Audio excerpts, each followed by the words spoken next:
Бізде ең жоғарғы сатыда нан пісіруші бөлімі болып табылады. Ол бізге ең керекті және халыққа ең сұранысқа ие өнім болып табылады. Сондықтан біздер өрлік ауылының өрлік наубайханасына келіп тұрмыз. Әрқашанда адамның адал еңбекпен маңдай термен тапқан нанның берекесі болады.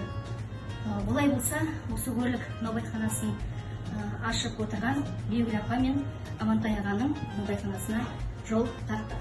Ал ендеше осы ішкі жұмысты таныстыру мақсатында кезекті Беугүл апаға жолдаймын. Енді біздер жаңағы бірінші нан жалпы нан пісіру. Наубайхананың ең бірінші жұмысы кәдімгі бөлке 36 нан кетеді.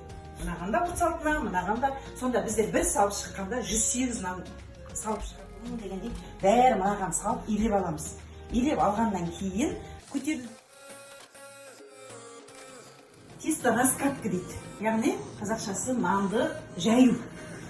Жаңағы біздер іште не пісіреміз? Пісіретін нан жайып, мысалы шак-шарқыдай пісіреміз бе? Илеймізде мұннан саламыз. Мұнан содан кейін мынандай қылып ішіне мынандай алып салып қояды. Сосын мынан ішіне көтеріледі, содан кейін барып пешке. Қыздар, білесіздер, Бағынгүл, Айгүл, жаңағы заказдар орындап жатыр. Яғни булочкалар дайындап жатыр. Ішінде салмасы бар, салмасы жоқ. Мен сияқты осы жерден дейді, осы жерден дайындайды. Ана жағы ары қарай гардероб бар, одан кейін қойма.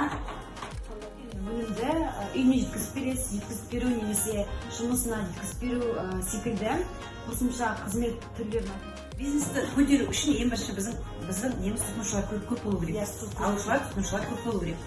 Енді оны қалай көбейтуіміз керек? Оны көбейту ең бірінші адам. Баға қоя аласыздар? Бағаны қалай қоясыздар? Бағаны мына себестоимость деген бар. Мысалға былай. Мен астық әкелдім. Бір мөлшер килограмм мысалға мен булочка пісірем ба? 200 грамм астық, 100 грамм май, жаңағы 100 грамм сүт деген сияқтылардың бәрін қосамыз ғой. Осылардың келу бағасы мен сатып алу бағамды есептеп шығарам. Қайыннан басқа сірекейден нан түрлерінен, мысалы диеталық, ұлттық нан түрлерін пісіресіздер. Жалпы біз бастағанымызға бір жыл болды. Біздер тек қана қара нан, батон, ақ нан шығарамыз. Сосын басқа нәрселер шығарамыз.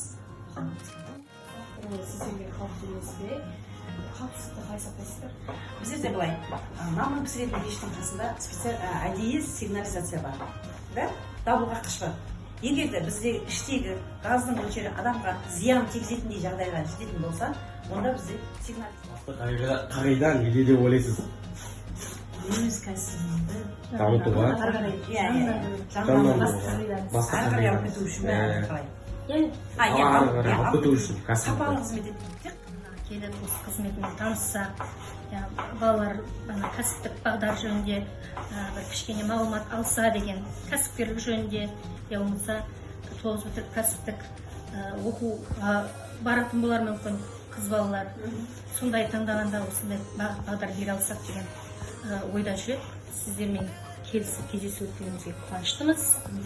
Көп рахмет. Халыққа қызмет көрсетудегі еңбектеріңіз жана берсін деп ойлаймын.